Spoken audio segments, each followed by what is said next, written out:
is humans. My name is Jacquie Orr, and I'm your hostess for the tonight.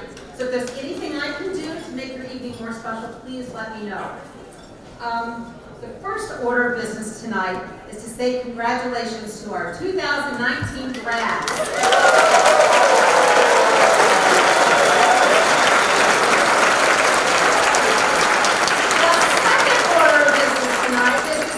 Congratulations to the parents of the 2019.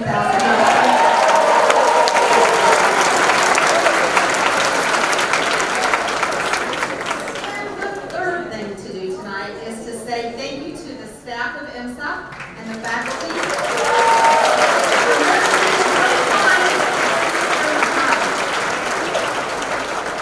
I also want to say thank you very much for the staff here at the Sheridan, for the servers, and for the staff that helped put this great evening together tonight for us. So thank you very, very much.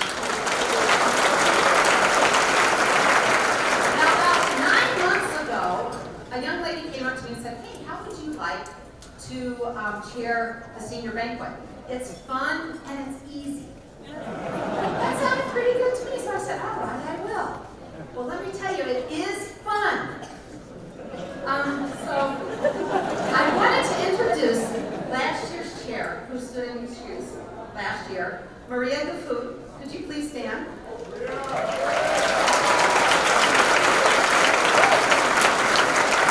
That's all. It's not your back. Keep standing, Maria. I'm sorry. Stand up. It is my honor and my duty to put her on stage right now. I also, this is the, keep standing, Maria. This is the Parents Association Council that put this on tonight. So I would like to recognize the leaders that are in this room that have been leaders for the past 3 years for PAC. Would you please stand if you've had a leadership role in PAC for the past 3 years?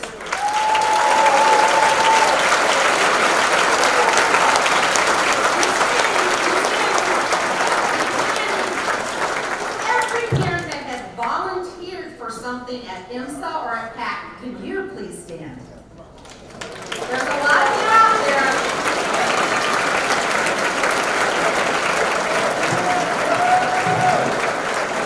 I want to say on behalf of PAC and on behalf of IMSA, thank you very much. Because events like this and all the other events that we do could not go on without your support and help. So thank you very, very much. Also, we have a lot of thank yous.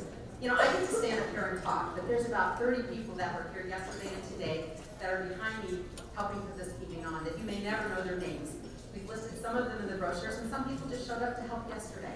So if you happen to see one of them or know one of them, please say thank you, because they put their heart, soul, and love into making this evening special for you and your graduates. So thank you for everybody that volunteered to be here and help this evening. Now, for those of you who know me, know I love to tell a story. So I'm going to end this evening with my part this evening with a story. And it's not going to be embarrassing about my kids or anything like that, but it's a great story. And it starts with this man who was walking down the beach, which he did every morning, with his cup of coffee. And he's hearing the water lap against the coastline, and he's having a peaceful thought. And in the distance, he sees some commotion going on. And as he gets closer, he sees this young man bending down, picking something up and throwing it in the ocean. As he gets closer and closer, he realizes there's over 100 starfish that have washed ashore. And he says to the young man, what the heck are you doing? Because there's 100 starfish. You can't possibly make a difference for all these starfish. And with that, the young man picked up the starfish, threw it out in the ocean, and he said, I made a difference for that one. And the moral of this is that no matter, you just can't underestimate the impact that you will make. Because, how do I know this? Because you've already made an impact. When you were born, you made an impact. When you were born, how did you impact? Well, let me tell you. You impacted your parents' sleep behavior. You impacted your parents' car choice. You impacted their vacations, or lack of vacations. You impacted their discretionary income. You've already impacted them regardless of your age or size. So imagine how much you're going to do when you go out in this world with a wonderful education from IMSA, who is #1 in the high school of Illinois, according to Mitch. And with these fantastic, clean minds, imagine what you'll do. And on top of it, you are potty trained. So without further ado, I would like to welcome your Master of Ceremonies, Dr. Eysturlid.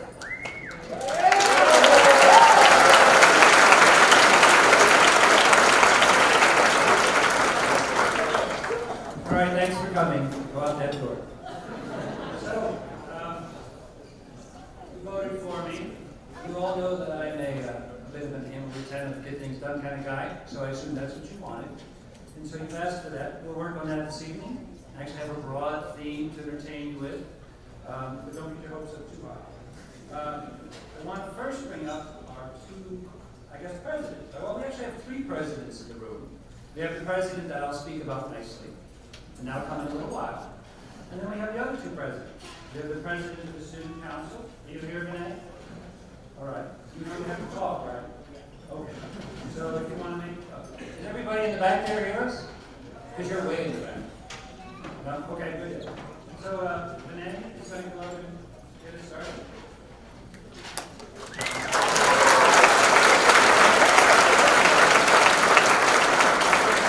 So while he's on his way up here, I can tell you that I know that you all have great respect for him.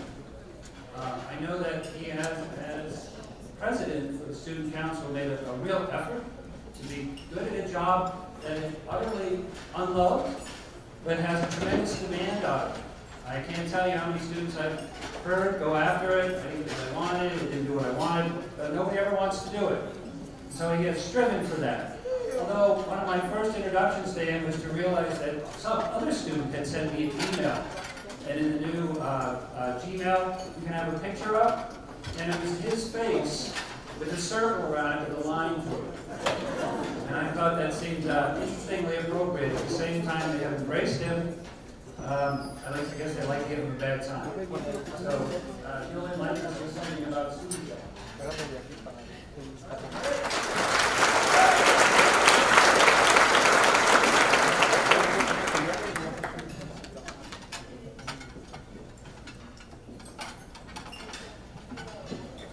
When I was thinking of what to say for this speech, I initially thought that I could go with something sentimental that really tugs at all of our emotions to commemorate everything that the past 3 years at IMSA has meant to us.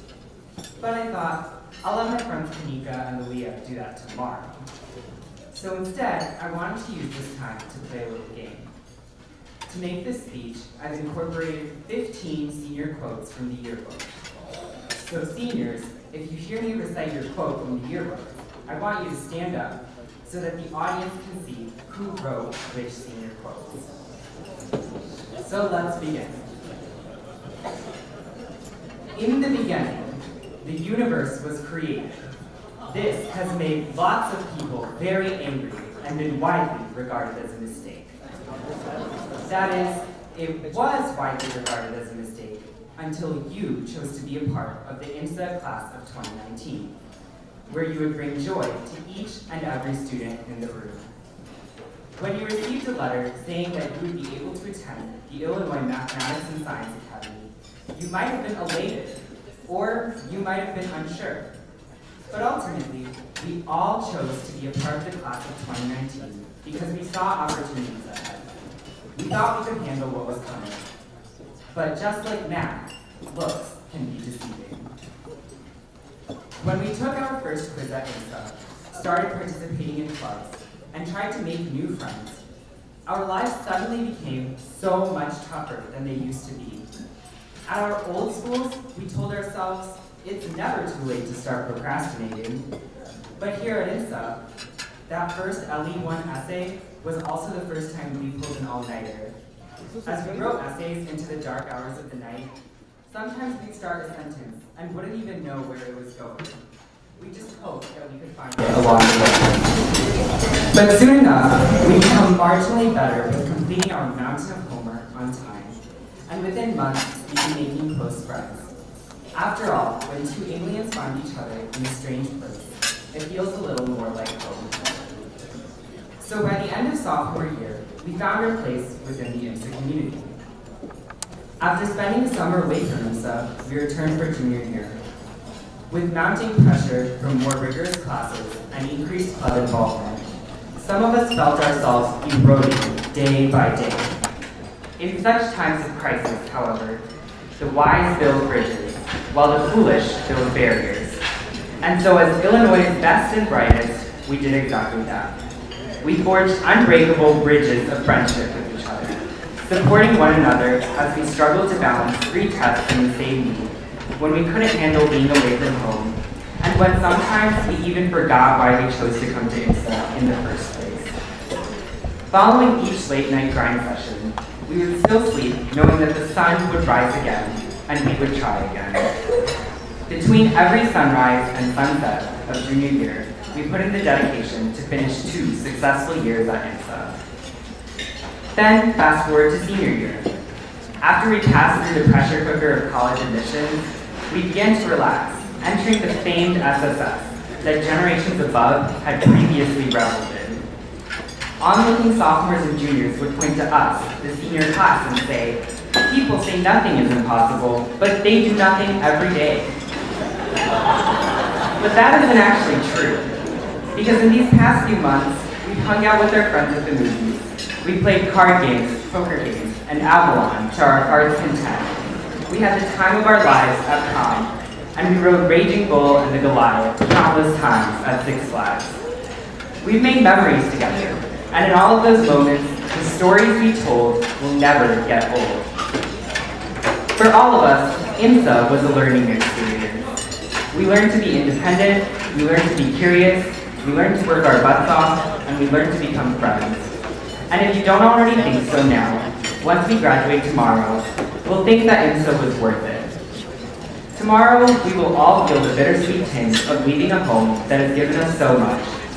But through that feeling, we need to ask ourselves, how lucky are we to have something that makes saying goodbye so hard?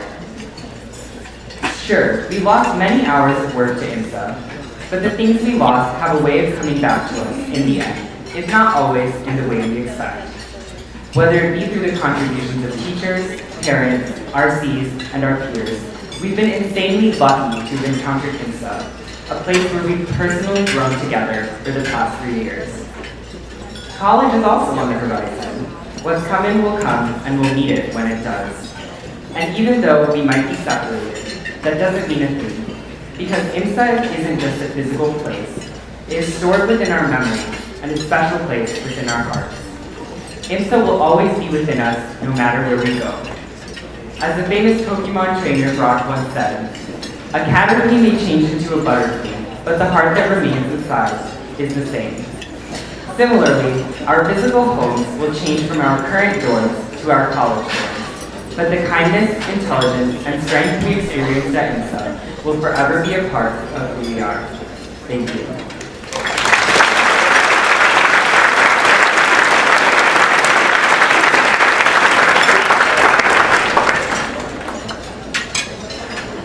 That's not future senatorial timber. I don't know what it is. So, second, Jimmy Wren, where are you? Stand up. So, Jimmy comes to me, I've had him in class, I've had today in class.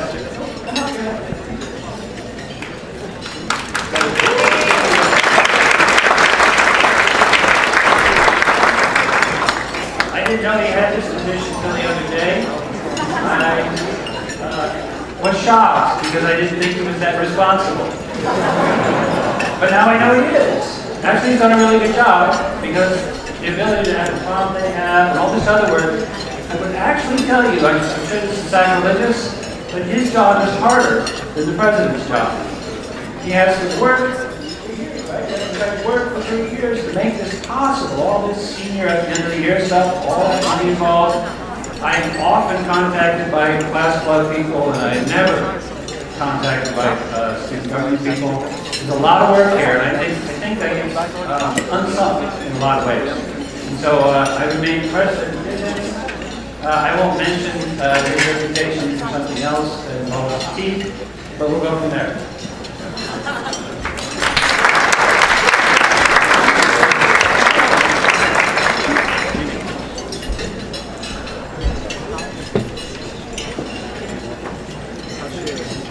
Good evening, everyone.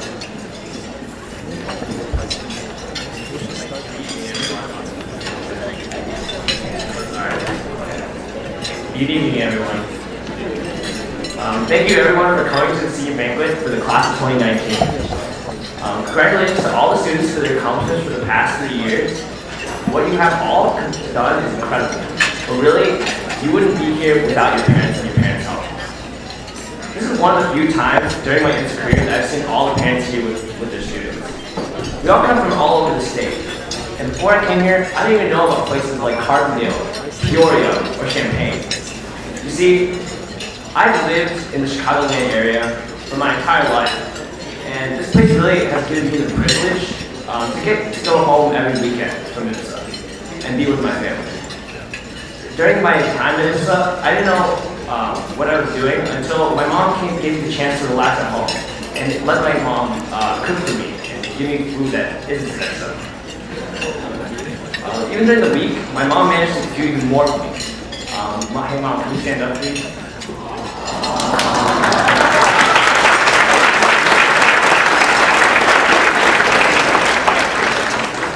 For the past 3 years, she would drive around 30 minutes to 40 minutes to come see me every week and drop off things like food and clothes around 2 to 3 times. And much like all the parents here, she would do anything for me and always managed to do more and more to make sure I was well and healthy. Now, my mom has done a lot for me, just like many of the parents in the audience. She would go out of her way to do the things I needed, even though I knew it was a hassle for her. But what was even worse was that she saw my messy room with clothes stuffed in my closet and food all over the floor. She would tell me, open your window, or hang up your clothes. Why is it on the fridge? She saw a lot of messy things in the room. But even if she didn't always scold me, one of the things she'd always do is ask about my friends. Because she visited so frequently, she gets to know my friends decently well. Maybe a little too well. The first year at IMSA, my mom and I had pretty frequent conversations about how my time was going at IMSA. But it really usually quickly evolved into if I was hungry or if I needed more water bottles. But there was this one time that I remember very specifically. I was eating while she sat on my bed texting someone on WeChat, when suddenly the door bursts open and a group of guys just walk in. Every one of them was screaming like monkeys, jumping up and down and making hoo-hoo noises. You know who you are. When they walked through the doorway, they saw my mom and froze, quickly apologizing while slowly backing out of the room. I thought it was pretty funny, and I think my mom did too. Oddly enough, this really became a common occurrence. But I think it was good, because she really began to learn more about the people around me. I finally started to fall in love with the community. By the time junior year came around, I got settled with my friends at IMSA, and my mom still came pretty frequently. There's been numerous times where she'd walk in and see everyone sleeping together on the bed, or someone shirtless doing push-ups, or everyone's just playing video games. But by this time, I think she was used to it. After frequently visiting, she understood what was going on. There was another time where I was in a room and a few students, including my roommates Siraj and Kara, and my quad mate Leon Lee, they were playing the video game League of Legends. And they were sprawled across the floor, the tables, the beds. But little did they know that when I came in, my mom was right behind me. We both walked in, and her face was a little shocked from what she was seeing. And each one of them quickly walked to the other side of the quad room with embarrassed looks on their faces. But even despite that happening, my mom came in later and said, "Do you guys want some of my homemade fried rice?" It was signed from this point that my mom began to share food with my quad mates and my other friends. She began feeding my newfound family. She got to know the people who she saw when she was here, and she basically watched my friends grow alongside with me, frequently questioning me about how they were doing, and if they needed anything, and really anything else to help them. And by senior year, we'd all gotten into the routine of her coming in, dropping off stuff, talking a bit, and giving food to my friends and just leaving. It was pretty clean and quick, and by this time, my friends just wanted to be friends with my mom. It came to the point where we had a system in place. Every time my mom came, there would be a signal sent out in a group chat. People would start running around, throwing away trash, and making sure everything in my room was cleaned up and spotless. To top it all off, I would enter the room with my mom, and they would even pretend to be studying for their APs or doing homework. But at least there was a reward for them. The food that she brought was quickly devoured by a group of hungry teenagers at IMSA. But at the end of the day, I think we've all grown to love her for everything she's done for us. She's become a part of our lives, and really, she became family to people around me. And she almost spends more time in my room than I do. I know each student here can say that they can find that caring and loving aspects about their parents, because you know that they'll always be there for you, even if you're on miles apart. And since I've come here, I've grown to have a new family. The students I met here are incredible, and I hope the lasting friendships I've made here are at least similar to my relationship with my mom. Even though my mom and I will be separated by a couple miles, and soon enough, a couple hundred miles, we're always going to be there in each other's hearts. And in the same way, even when me and my classmates leave IMSA, I hope we all still treat each other as my mom treats me. Thank you.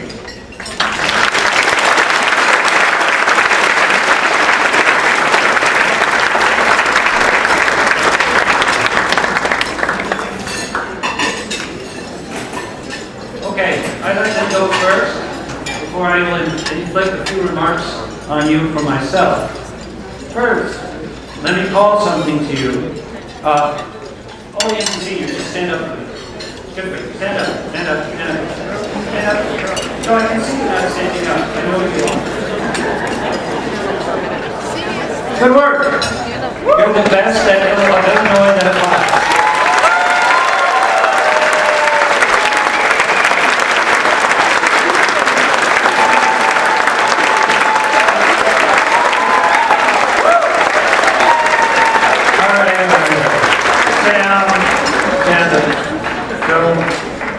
Let me encourage you to power down, sit down, keep the power off, look up, and be in the moment.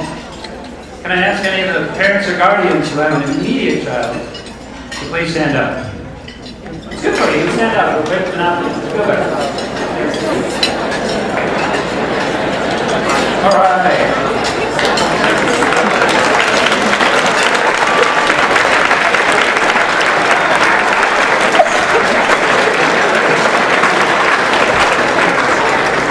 Good job. Please sit down, power down, get into the moment, and look up. It has become my experience that adults are at least as bad as the children. I have learned this at many faculty meetings. And finally, are there any grandparents? Any grandparents? Any grandparents stand up? You've got to be up.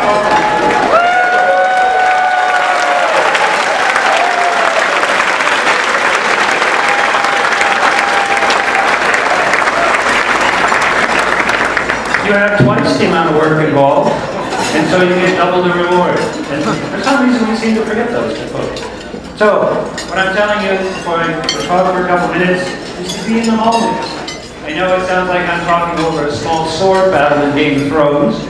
But what I want you to do is to revel in this moment. Everybody keeps saying you won't be here again. Actually, you will in 4 years. You will be graduating again, and then 2 to 3 to 4 years after that, you'll be graduating again. This graduation, though, will remain perhaps unique. I'd like to think it would. But we move on, and that's important. But it's something different. So, the other day, I bumbled into an 81-year longitudinal study that's been done at Harvard. It's been going on since 1938. There are 4 directors for the study that's been going on. Some of them have died at the post. It's been going on so long. And they've had one goal. It sounds like something Harvard would spend money on.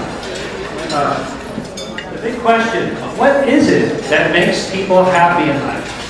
What is it that makes people happy in life? Now, I would have told them they should just read Aristotle's Nicomachean Ethics, and they can skip it, because they actually came to the same conclusion. But let me inflict this on you.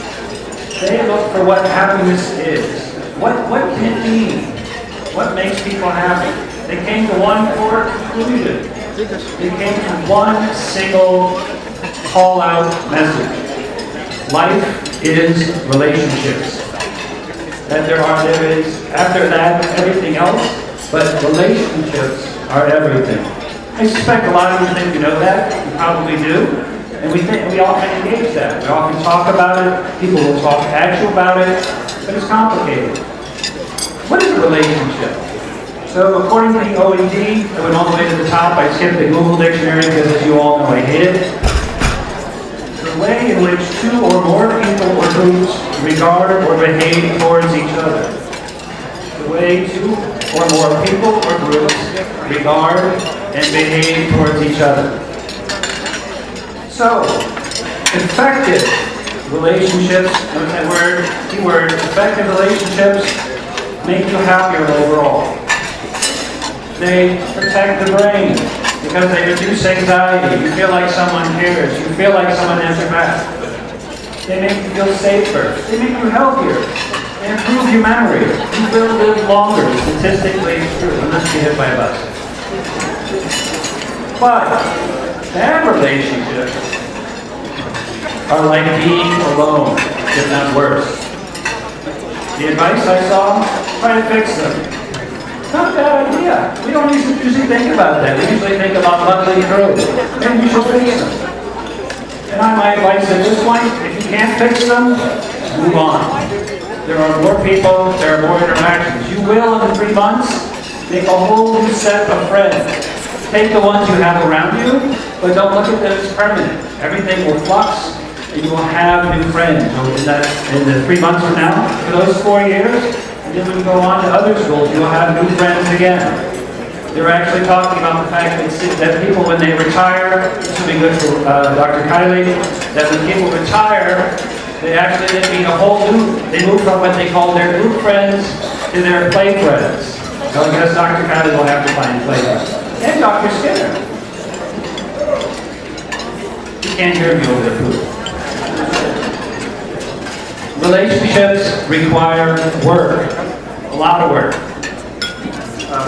Relationships require communication. That means listening as well as talking. That means not listening with the hopes the other person will stop talking sooner so that you can start talking. It means listening. And it's really hard, actually. It also requires another thing, being honest. That's a hard one to define as well. Lack of communication breeds mistrust and will lead to the corruption of trust and interest. Not only people will not come to believe you, they will not come to be interested in you. They will wander off. Be honest, and you will have the best relationships, but you will have fewer relationships.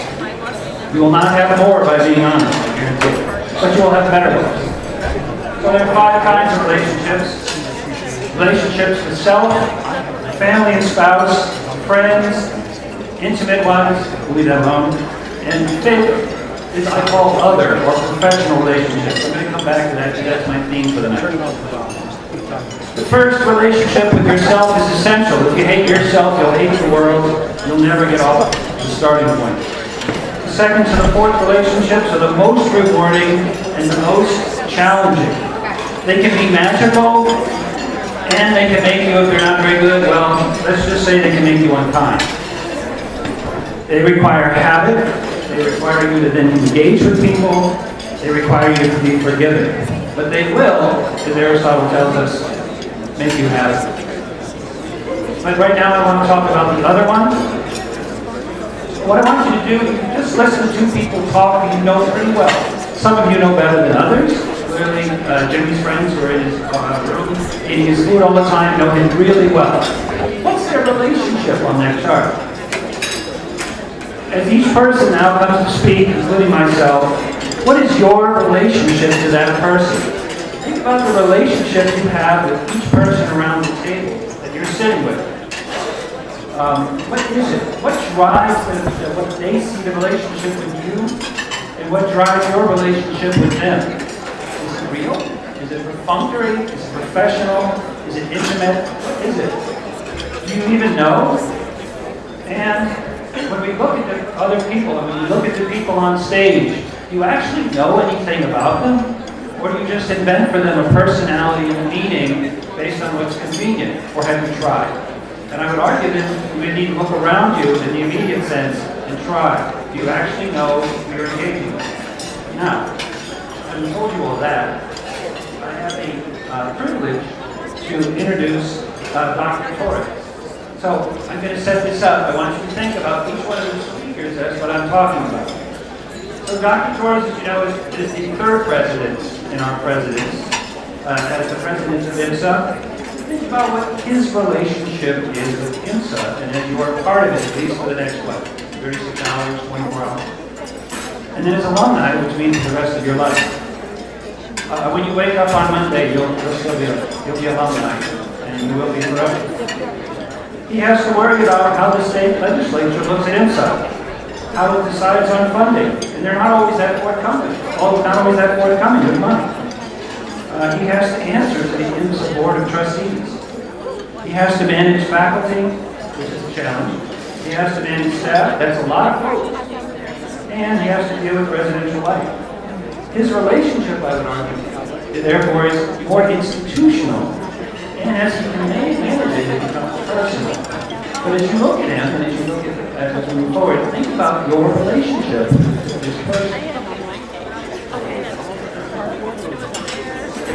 Now I will hand over to Dr. Torres.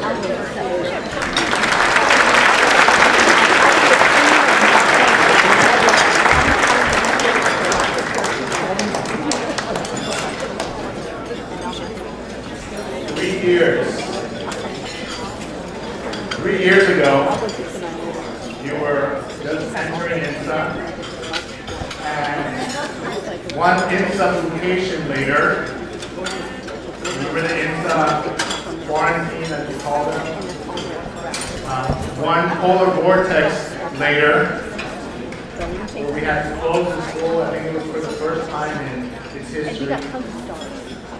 One logo change later, you are about 18 hours away from receiving your diplomas and medallions. Congratulations, class of 2019.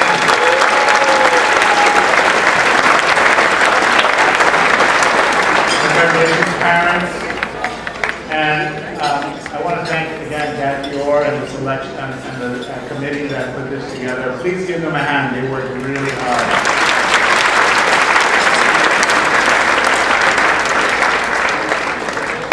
Good evening, everyone. I have a very brief conversation that I'd like to share with you. I actually want to share a little bit about with you about from this book, and I will give this book. One senior will be leaving home with this book today. The book is actually called "How to Be an Imperfectionist."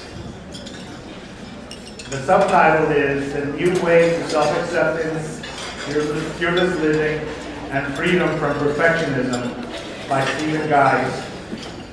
And then I also want to give you a little bit of time to talk to each other. So this book is very interesting. So here are a couple of questions at the beginning. It says, do you ever struggle to make decisions? Do you ever get intimidated by social situations? Do you ever do you get depressed easily? Do you ever procrastinate? And if you said yes to any one of those, you know you are a perfectionist. And the interesting thing about this book, I think that the nugget that I wanted to share with you is that it says that this perfectionism, the idea of perfectionism that is adequate is an invisible habit. That perfectionists think that being that perfection equals adequate. What's wrong with that equation? And they have this idea of the floor and the ceiling, and they say that the floor of your life is living a great life, a good life, performing, contributing to all those kinds of things. And the ceiling is living at your very highest level of productivity, your wildest ambition. And the trick is that you have to have room between the two so that you can live a happy life, as Dr. Eysturlid was speaking about. The perfectionist takes the ceiling and makes it the floor. And there's not a lot of room to maneuver if perfectionism is your floor. You get that? Does that make sense? All right, so that's all I'm going to say about that book. So I'm going to give it to a senior whose birthday is not today. I know you were thinking I was going to say today. So a senior whose birthday is closest to my birthday. So if you were born in March, seniors, please stand. Any seniors who were born in March, if you were born after March 20, remain standing. Okay, so we have a few. So if you were born closest or on March 29, anybody was born on March 29? As close, that's my birthday. So the closest to March 29, whoever you are.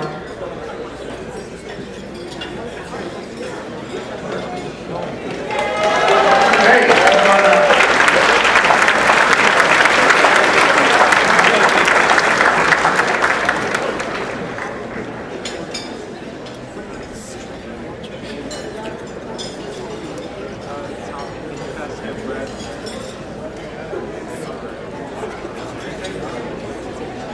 gave her homework.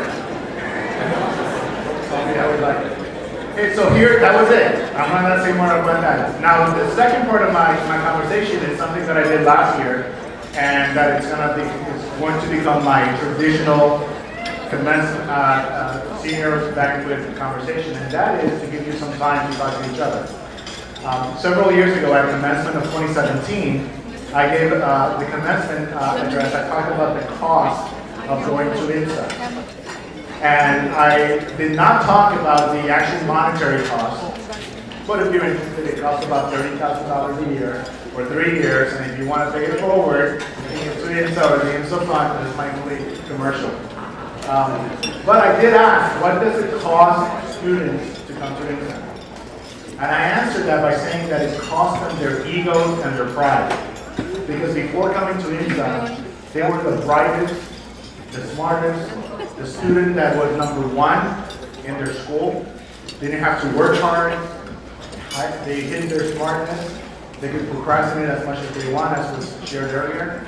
But after they got to IMSA, here there are 200 other #1s who worked hard, who may have had more opportunities than they did.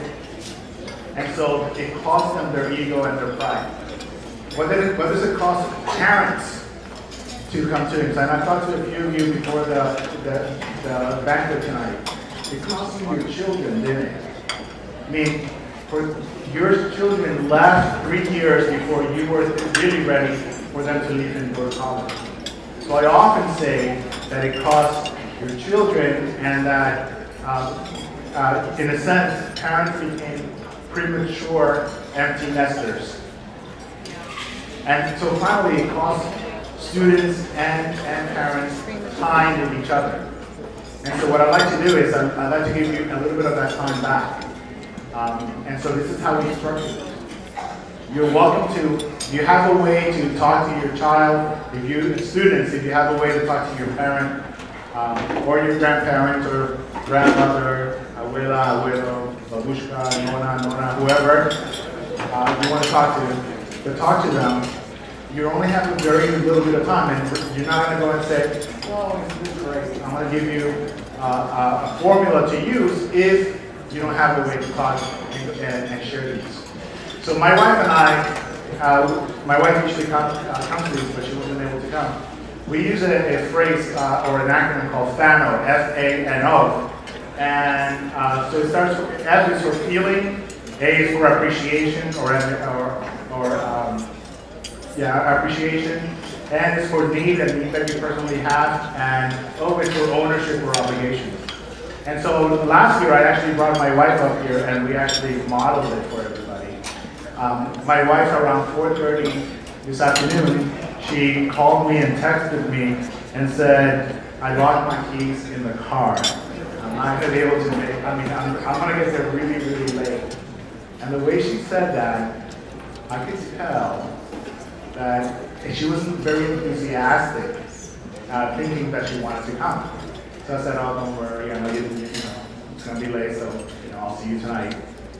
And then she sent me a text, and she actually used Fano, so I'm going to show you how she says it. So she said, I can't find my second key. I think the key I found this weekend is my ballet key. So anyways, and then she says, Fano, I feel calm.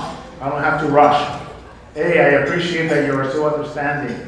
And I need to be more attentive since there are so many things going on and with time restrictions. And oh, I own that it was my fault. I stayed longer than I should have at work at a meeting than I was rushing. So that's FANO, F-A-N-O. So students and parents, here's your chance. I really want you to do this. So the students are going to sit or be in front of their parent, and I want the students to start, F-A-N-O, or any way that you want. I'm only giving you 1 minute for every year that you give to IMSA, so you only have about 3 minutes.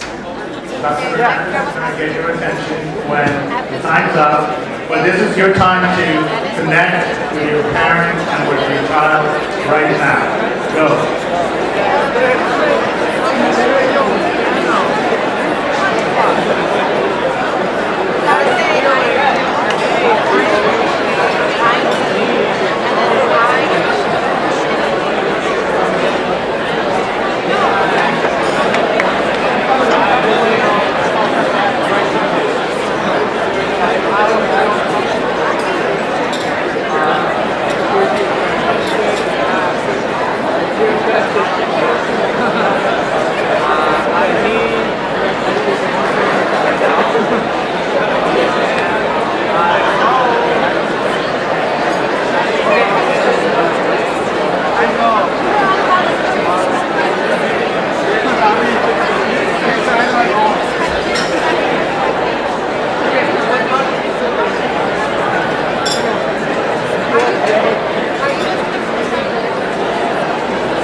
What were you talking about?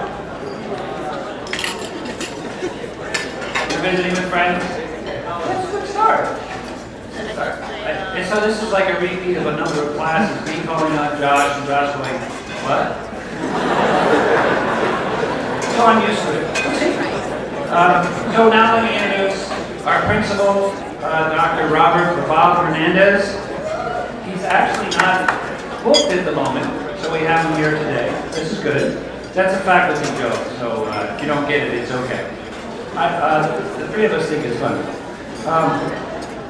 So remember I was talking about this idea of relationships, and so I'm continuing to run my experiment forward here. So we have something different. Now as we move down further into the greater kind of workings of the institution. So Dr. Hernandez, he works with the President's office because they're directed as they come to us. In the President's office, he works on the academic side, but the academic side is kind of rooted in with everything else, so we can't just see it as an academic side. He works with and manages the faculty directly. This is the single hardest job at IMSA. He works in that kind of overarching management of what the faculty does, the academic experience. Of course, that's really meaningful for me because that's where I am. And he, therefore, is, in some parts, his relationship is partly institutional, but partly personal, and personal in an academics. And so now he brings in another level of the relationship.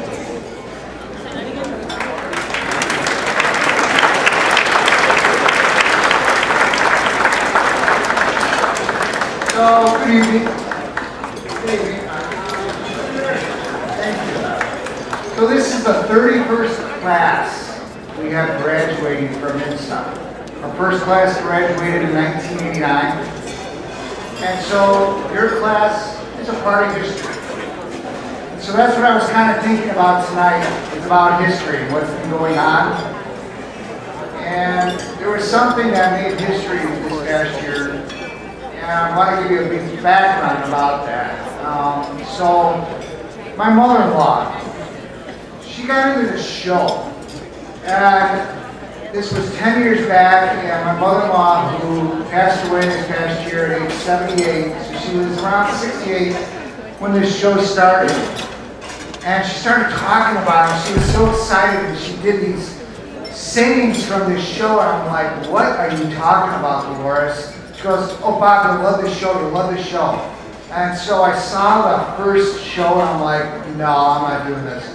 And so about 6 years later, when season 4 came out, he said, Bob, will you watch this show with me? And so I started watching it, and I'm like, this is something nice that I can do with my mother-in-law, make a connection with her. And so I started watching it. And I got hooked. And this show is called The Game of Thrones. And, you know, Rolling Stone says it's one of the top shows in history. And, you know, my mother-in-law and I would call each other and talk about the show after Sunday night's showing. And I never heard my mother-in-law get so excited about things. And she would cite them. She would go verbatim about this. So I got to thinking, wow, IMSA, Game of Thrones, there's some similarities. So take away the violence, take away the betrayals, take away the countless deaths, all the other stuff involved. There is some really cool sayings that came out of Game of Thrones. So I want to share with you some of the things my mother-in-law and I talked about for hours. And they were inspirational statements that she wanted me to instill, and so I'm going to pass them on to you. So here's the first one. From the wordsmith himself, Tywin Lannister. Remember that. A mind needs books as a sword needs a whetstone. If it is teeth, its edge. Varys contends that what makes a person great is what they do not do who they are. He states, a very small man can cast a very large shadow. Cersei Lannister offers ways to support those you love. We must be strong for those we love. Lord Mormont contends that you have to be willing to listen to others. If you want to lead one day, then learn how to follow. Tyrion again, encourage us to do what is right, not what is easy. He says it's easy to confuse what ought to be, especially when what has worked out in your favor. Three-eyed raven, is it really brown? Gives you permission to be sad, but don't let it consume you. He says, It's beautiful beneath the sea, but if you stay too long, you drown. The High Sparrow reminds us that our role is to help one another. He states, there's so much good in all of us. The best we can do is help each other to bring it out. Aria's sword teacher, Cyril Farrell, teaches us never to give up. He said, there is only one thing we say to death, not today. And these last two kind of tie in together. Brennan Attar says, you move on from the past, but never forget it. Yes, it's in the past. It doesn't mean I forget. And Lord Peter Balish adds, the past is the past. The future is all what is worth discussing. IMSA and God were both about bravery and courage, intelligence, kindness, and hope. They were both about pushing through the hardest of times and coming back even stronger. So I do hope God does come out with the season 9, because season 8, I'm not quite sure it finished it. But the IMSA for class of 2019, I really have high hopes for your next season. Your next season is filled with love. It's filled with loyalty. It's filled with duty. And it's filled with honor. I wish you the best of luck in all that you do. And remember, it's just a game. Thank you so much. And I think we can start it now.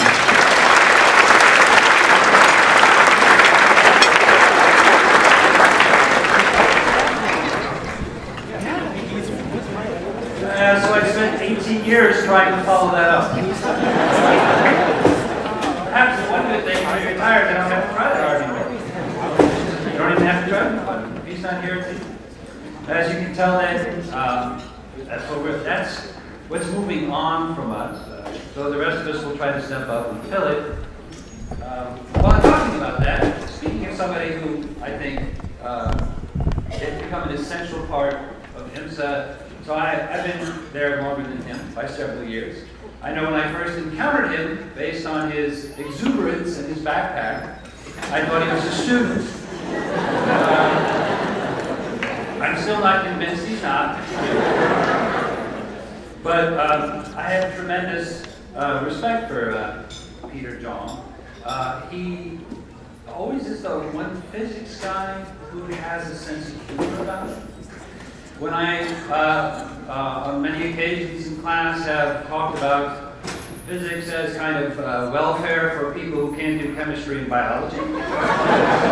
He's good enough. I know the math and physics people are already I can see that they're already.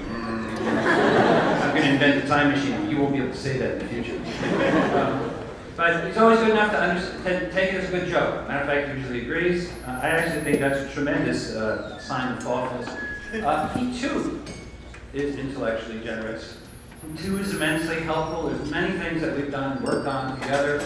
Never did it. Have I ever seen, and so students, everybody else, never seen it occur to him. And this goes with what Kylie was saying about not being competitive just for competitive sake.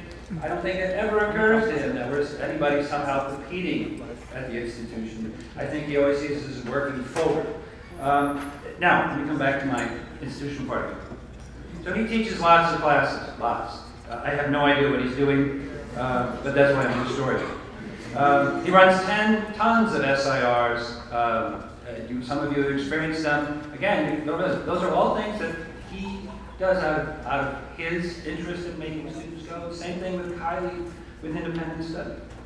He's got all kinds of different curriculum development. I know he's worked over at Fermi. He's got all kinds of stuff. He could easily be at a university. I know he's here because he feels that teaching matters, not just doing research. Research matters to him, but teaching matters. And I don't think, I know I sometimes don't, but I don't think we appreciate how lucky we are that he's with us. So, he is less institutional. He is more personal. He's more teacher-student. But because he does physics, he's very important to the institution. Because as the face that goes out from the institution, people can say, wow, people there are smart. And the rest of us can hide behind him and go, yes, we are. So let me have him come up and have him talk.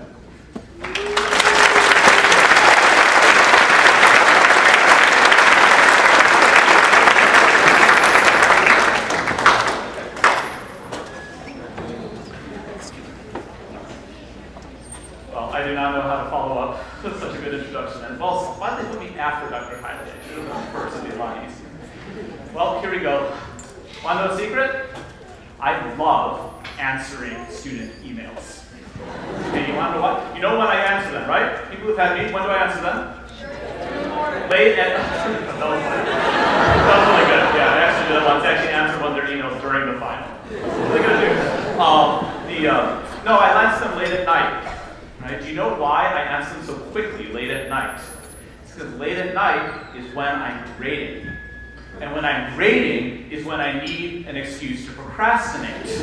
And so I don't want to grade. And so whenever there's an email from a student, I'm like, oh, good, I'm a teacher, I need to help my student right now. So I don't have to do my grading. So I answer right away. So I love doing student emails. It's really fun. So the other night, I was looking for an excuse to not do my grading. I really had, maybe I shouldn't say all this with my boss in the room. Anyway, so the other night I was trying to find an excuse not to grade, and I got an email, a gift from the IMSA class of 2019 called the Acronym Senior Edition. And I'm like, oh, I need to understand my students, so let me take some time and read through this thing. So I did. I actually read through the whole thing. You believe that? It's long. It was good. You guys did a good job on it. I liked several of some of the articles, especially, Josh had a real nice article. I liked that one. Alan's article I really liked. Mr. and Mrs. Chen, if you haven't read Alan's article, you need to read it. So I read it, and then after the articles, there's the thing that I was still like, no, I haven't wasted enough time. I need to keep going. So after the articles, there's the senior bios. Okay, the senior bios, for those of you who don't know, are sort of the opposite of a biography because they are really just a string of inside jokes. But each senior gets to list their future plans, their biggest accomplishments, their biggest regrets, their most memorable moments, and what they call their wise words of wisdom. Which, by the way, need to be done, because they're words of wisdom, they have to be wise, right? So, anyway, they're wise words of wisdom. And so every senior got to write this down, so I was looking at them. And when I was looking at them, I actually had a speech in mind, and I did something I don't usually do. I threw it out and wrote a different one. Because I was really struck by a pattern that emerged from all of your senior bios. And this is all of you overall. It's not every single person, but a very strong pattern. Here's how it works. When you talked about your future plans, they were all about, I'm going to be doing this, and I'm going to be doing this, and I'm going to be doing this. When you gave your wise words of wisdom, that are wise and full of wisdom, they were all about how you should be true to yourself, do whatever you want, don't listen to other people, follow your passion, right? Okay? But when you look at what the most memorable moments were, they were all about other people, things that happened with other people. And the biggest regrets, a strong majority of them, were about, I regret not getting to know whoever better. And so here's what we got. All the best times at IMSA were about being with other people. And all the things you regret the most were about not being with other people. And yet your advice is to stick to your guns, do what you want to do, and follow your passions. Do you see the problem? It sounds silly when you say it like that, right? Well, the fact is you're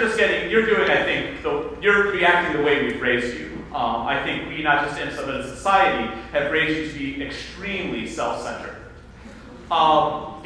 I think what happened was we started putting a lot of pressure. High school used to be not that hard. We started putting a lot of pressure on you, and that caused an increase of stress-related problems, depression and anxiety. And so rather than remove the pressure, what we did was we put on like a full-court press of self-esteem. So now it's all about, you are the best, you are awesome, you are wonderful, you can do anything, follow your dreams, follow your passion, find your truth, you. And as a result of all this push on self-esteem, depression and anxiety rates have plummeted, and students are not happier than they've ever been. You see what I did there? Yeah, That's a lot, right? That actually, by almost every indicator, students are worse off than they've ever been. So I would make the argument, while correlation is not causation, I can't say that this caused it. I say we have very little evidence to indicate that a relentless emphasis on the individual and your passions and dreams is actually helping you be happy. Is actually helping you anywhere else. So I'm going to give you an alternate advice. I'm going to say, ignore those things. And I'm going to talk about others. Because you know, when you deal with others, there's a lot of things that you can only get from others. Things that we value a lot, like grace, compassion, mercy, support, love. You can't give those to yourself. You can only give them to others. And yes, you can also only receive them from others. But I want to emphasize the giving part, because up to now, you guys have really been on the receiving end. Dr. Torres just told you how expensive your education was, right? That all came to you as a gift from the people of Illinois. They didn't just give you the education, they gave you like people that they hired to be like your buddy and drive you to the store, right? When you need to drive to the store late at night. They hire other people, so when you have a problem, you can sit down and talk to them. That's like their job, right? They try and hire every single thing so that you're totally taken care of. So tonight, I want to talk about people besides you. You know, it's funny, with graduation they say, it's all about you tonight, right? Well, it's not. And starting today, it never will be again. This is not to try to make you feel bad.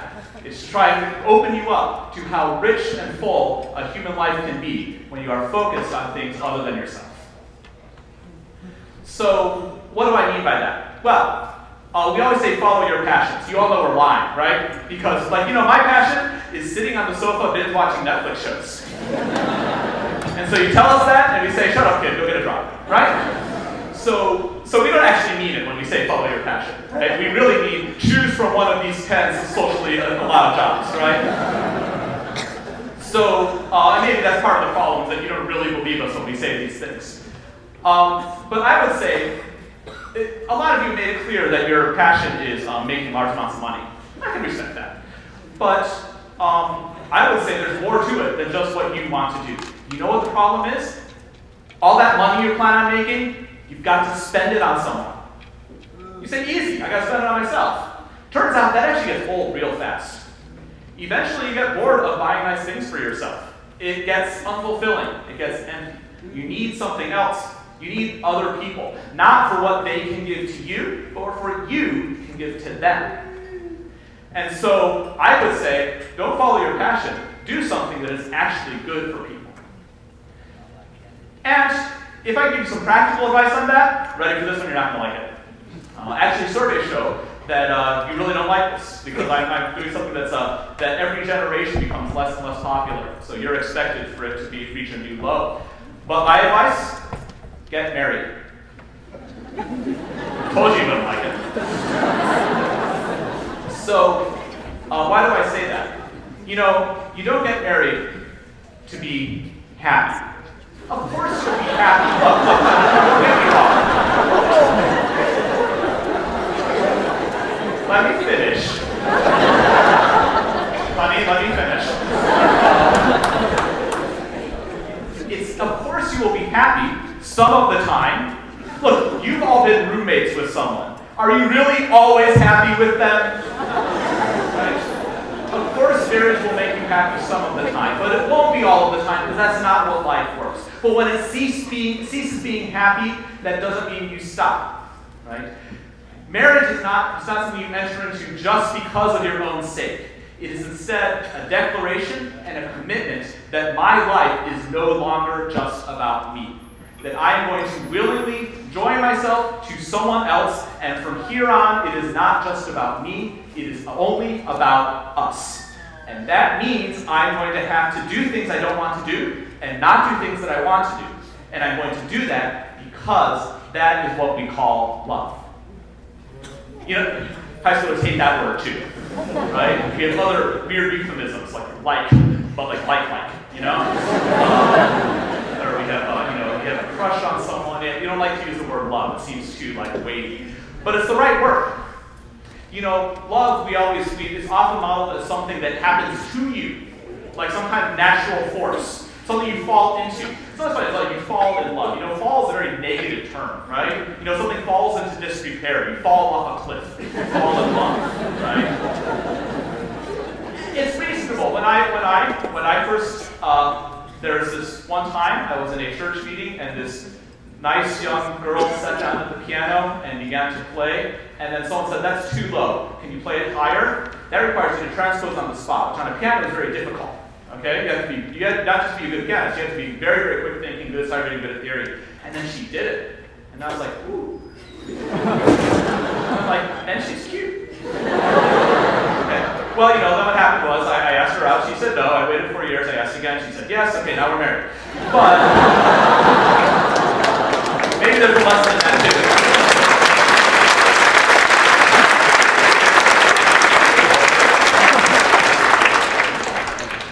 But there is a step of falling in love. But having fallen in love, the next step is love is an action. It's a verb. It's a thing you do. And it is something you can choose to do. And in marrying my wife, I was also choosing to love her, whether I want to or not. Fortunately, I married the best wife in the world, so I always want to. No, but let's be honest, right? Because my wife is the best person in the world, but I'm not. So sometimes I don't want to, right? Sometimes I'm in a bad mood, I'm cranky, I'm tired, but that's what this means, right? So it's not about being happy. It's about committing to something besides yourself, right? And in doing so, you're opened up to the richness and fullness that life can offer that you don't get when it's just you. And I lived for a while on my own, and there is no comparison to spending life with my wife. And, because of that, everything we do becomes a joint venture. And any of you who appreciated any of the classes I taught you should realize that what I taught you was made possible because I have been supported the whole time by my wonderful wife.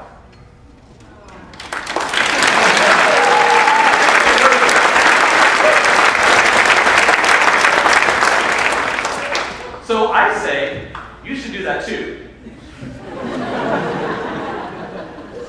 It's true, I've already taken the world's most wonderful woman, so you have to settle for someone else.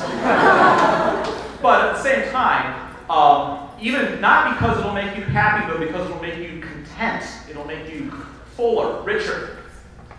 And then you'll be ready for the real challenge, right? Which is the most selfless act, the most thankless one, the one where you really pour love into someone else and get absolutely nothing in return, except a gigantic bill for colleges. We're talking about you. Right? Raising children, right, is the ultimate selfless act. Have you ever stopped to consider just how much your parents have spent on you? Try and add it up sometime. The standing number, though, is about $500,000. Okay? And you can start to consider how much sleep they have lost over you. Let me tell you, I've been in high school too, and college. You have not yet experienced what real sleep deprivation is. I have a 2-month-old at home, so I have. They've given up an awful lot for you, right? And what they get back is, like, your attitude, right? This is only the parents applying this stuff.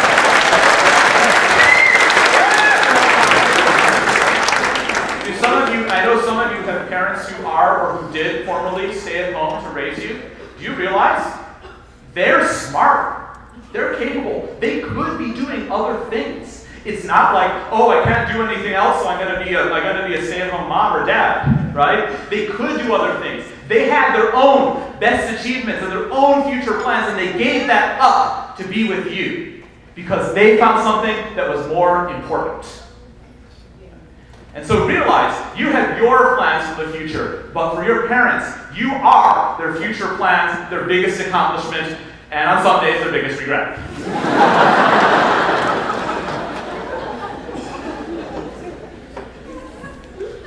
Well, what do you do about all that? You're going to pay him back $500,000 and you can't even pay your college loans back. Okay, well, I guess some of your parents will be sending you a bill. That's fine. The fact is, your parents don't expect you to pay them back. Oh, except with grandkids. They want grandkids. They won't say it, they won't admit it, but they totally want grandkids. And when you're about 24, they'll start dropping more and more hints about that, okay? Just to let you know in advance, they want grandkids. But aside from that, the reason is because babies are little and cute and you're big and smelly. So they want little and cute. Right? But it's not like your parents are asking for something back from you. What they're doing is demonstrating for you what a full and rich life looks like. It is not a life focused on yourself, but a life in which you pour out your love into others. And they're hoping that you can find that same life for yourself. And you don't just have to look at your parents. I mean, there's other people who also can demonstrate that for you. I mean, think about your teachers, right? Like, for example, think about a history teacher who, when he talks, doesn't just talk, but sings, yells, bangs his head against the board, jumps on tables, throws books on the ground, and then makes people in the class do embarrassing things. All because he is trying to get across the beauty, the wonder of the history that he knows, trying to get it into uninterested students who came there because they wanted to study math. And you know what? It worked, right? And he can tell things so compellingly that you swear he was actually there at the Spanish Armada. And then sometimes you start to wonder, you're like, what if he actually was?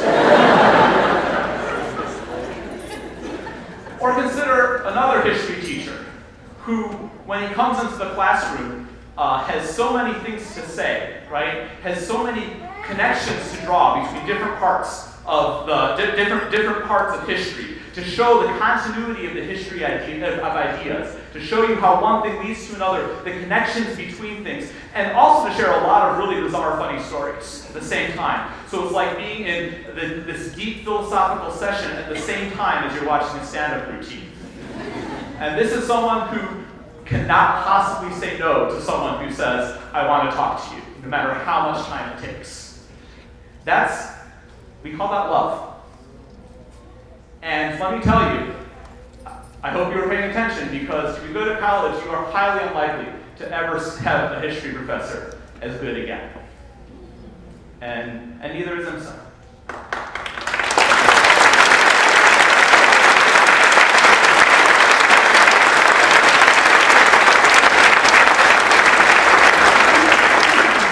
Or also consider a kind and gentle physics teacher who... No. Listen up. I said kind and gentle. No, someone who abandoned a successful job, illustrious career, to stay at home raising his kids. And after the kids were old enough, rather than go back into engineering, he spent what he knew was sharply limited time doing what he felt was the most important, which was teaching about torque and Ohm's law, staying after school to teach people, help people with their engineering projects. And you know, when Dr. Clancy left on what ended up being, what he must have known could have been his last day at school, he gave me his folder for the Sound and Light class. And in it, you know, everything, just as he always was, everything was organized, all the Facebook page, the pictures and the names of all the students and their nicknames, all the book numbers, and the last test in there, graded and ready to return. Because he did not have time to waste feeling sorry for himself. His life was poured out on his family and on his students.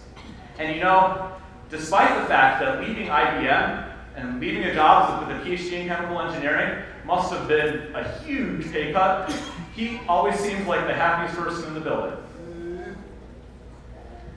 And so, I guess the thing we can remember is that there are things that are important, and there are things that are not. And if you focus on those most memorable moments that you've already had, then you realize the key to have more of them. Hey, you know, we've had some memorable moments together, you know? Some that have been good. You know, one I really liked was we had a meeting at Fermilab. I was going to meet with some other senior people to discuss how we're going to do a statistical approach, and one of the scientists says, Council, come with us, we need you here. That was awesome. I remember that part. And some of the memories are good like that. Some of the memories are bad, like John Wood's C++ coding. It's okay, he's got a lot better since sophomore year. I just want to get him one more time before he graduated. And a lot of memories that are just sort of in between. All those frantic late night emails of the Mock This Colorimeter project. Like the Hunger Games, that was a lot of fun, trying to get the string to vibrate properly, you remember that one? And one time, I don't know if you remember, but one time at MSI, I actually fell asleep while a student was asking me a question. I don't know if you remember, it was Katie C. I was sitting at my desk, and she asked me a question, and then she said, "Are you all right?" I said, oh, yeah, I'm fine. Can you repeat that question, please? Yeah, there's a lot of things, there's a lot of memories. And of course, those are the memories with IMSA. You know, I also have memories with outside of IMSA, just like you do, right? With my family, you know, of course, the big things, the birth of my daughter, Josiah's first day at school, but also, you know, the littler things. You know, the days with my wife, the late night conversations, teaching my son Josiah to play Smash Brothers. That was the easy part. Now I have to teach him how to stop. And then this one time, my other son Ezra woke up screaming in the middle of the night, and so I ran over to his room, and I'm like, Ezra, what's wrong? And he's like, I'm like, what's wrong? I'm looking around, everything seems okay. He's like, I want a hug. And I said, oh, and then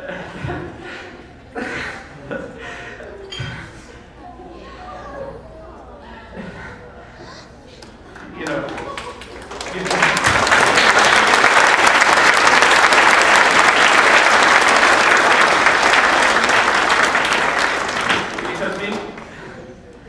Sometimes you just don't realize just like how much joy you can feel, you know? Anyway, point is, kids, if your parents act weird about you growing up and they don't want to treat you like adults, they don't want to let you go, just go easy on them. Being a parent is hard. Anyway, we got to start wrapping up, right?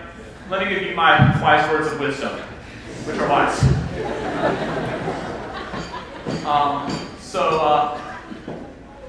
You should don't care about what other people think, but do care about other people. Don't follow your passion. Find something that's actually worthwhile. It's great to have a job that you love, but it's much more important to have someone that you love. And remember that there are things that are not important in life and things that are important. And the greatest of these is love.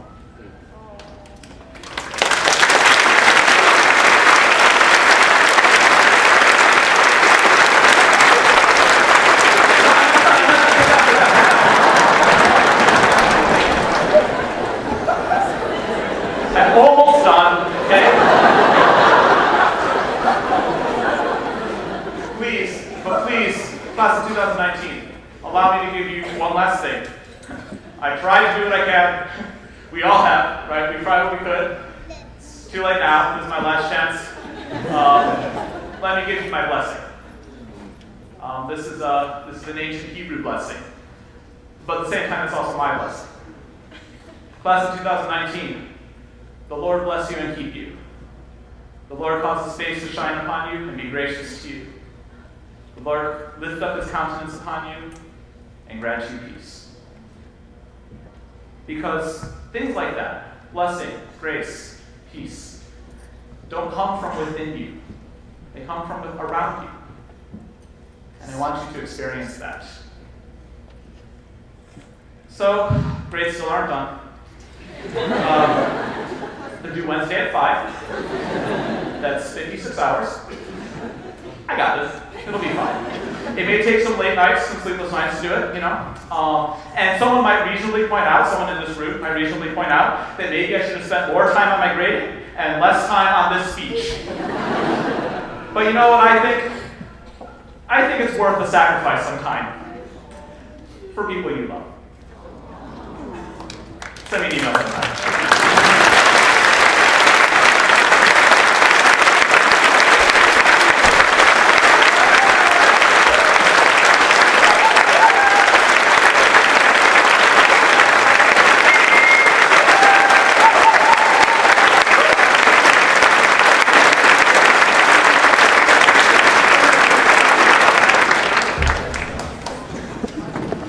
So again, I have to follow something like that.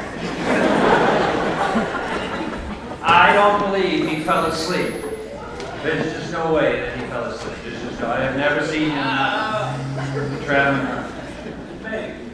So I one last chance to inflict a smug kind of I was right upon you all, and I'm going to take that moment. I'm supposed to make concluding remarks. Remember I said I had an experiment. I was running this through. Remember I had said that life is about, you forgot already? Life is about, see there you go. Every single person who came up here proved it. Vinay and Jimmy. Vinay talked about all the stuff he had done with his classmates, how meaningful it was to him, how they had defined what it meant to be class president. Jimmy's was obvious. I mean, they had the combination of the wonderful interaction and kind of building of all these relationships that his mother had achieved through food. Food is one of the glues of relationships. And how his classmates had responded to the point that their relationship with her, that it meant something that they should have him ready for when she showed up, that it had worked. So Dr. Torres talked to us about the first of the relationships I think I talked about, which was self, and that the constant beating up of self leads to self-hate, and then there's nothing. There's no relationships. If you can't be with you, you can't be with anybody else. Dr. Hernandez achieved something I've never done, which is that he had long series of conversations with his mother-in-law. And they seem to be really into it. I can't imagine talking about Game of Thrones with my mother-in-law. That's a relationship. There's something. It doesn't have to be the thing. It has to be a thing. And he had a thing. I think it's kind of interesting. Dr. Guy, where do I start? The fellow at the library. Actually, I think for Dr. Kali, there's these endlessly permanent relationships, and then there's this vast sea of 15-minute relationships he has. He reminds me sometimes of my grandmother who would go anywhere and knew everyone all the time. The fellow at the library, fast friends. The lifeguard, friends. IMSA folks, friends, despite the fact he didn't like the carpet. And Dr. John, well, I mean, he makes it obvious. Clearly, he's in very good shape with his wife for the next several months. He can do it. I am not, because I didn't say anything positive, so I'm not. But he's right. He also is not letting in what I said. He could be somewhere very, very much more prestigious, but he wants to be here. I think that's true of the vast majority, I think, of the people who work here. To the point that I don't think I get it sometimes, we don't get it, but it's there. And it doesn't matter if you get it, I think what he was trying to say is that the love you show people isn't dependent on whether they reflect it back, is whether or not you shine it on them. And so all these things now come together, and the last one I'll mention, because I'm not going to let him off the hook, because he's here, and since I'm the history department, and I have the podium, I would ask that Dr. Skinner stand up. And that we remember that he's been here, how long? 26 years. And he has given himself endlessly. I have been cleaning up for weeks the vast amount of sea of models and games, and all the other things that he has selflessly built, played, put forward over the last couple of decades. And we recognize that. So I would ask.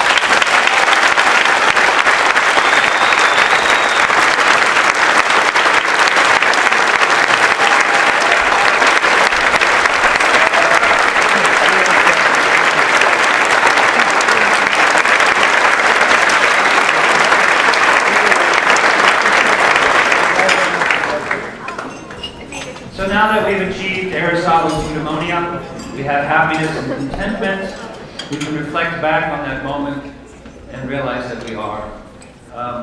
So, with that, I would remind you I have to make an announcement. This is very important. That brunch tomorrow is from 10:30 to 1:15. We better didn't show up at 1:14. 10:30 to 1:15 in the cafeteria, right?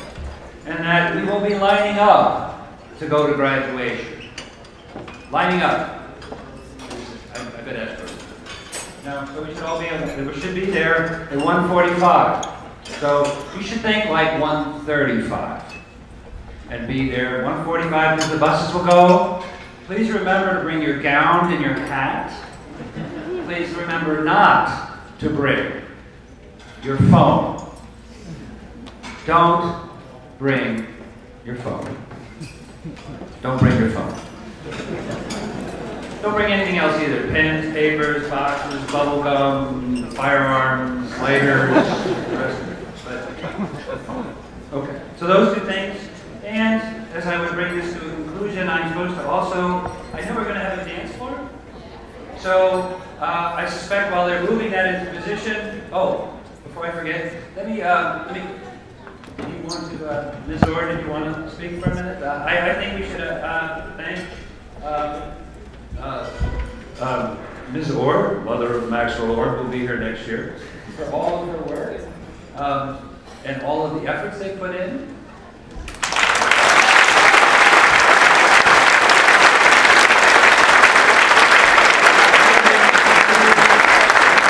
I don't think they're here anymore, but all those musicians were working very much to that. The beautiful harp up here. I'm afraid I don't think you actually heard it in the back, but it was wonderful. So I guess it was really just it was a faculty harp, but I appreciated it immensely. And so we appreciate the music that we have. But we will then move. So here, let me make sure I get this right. We will have a dance floor in -2 minutes. You will then be welcome to dance, whatever that means these days, until 12. However, the buses for IMSA leave at 11:30. So I guess if you're not taking the bus, you can dance past 11:30. But I suspect if you want to go back on the bus, I would stop by like 11:20 and get to the bus. And with that, then, I would congratulate you all. I thank you for participating. And we'll see you all tomorrow.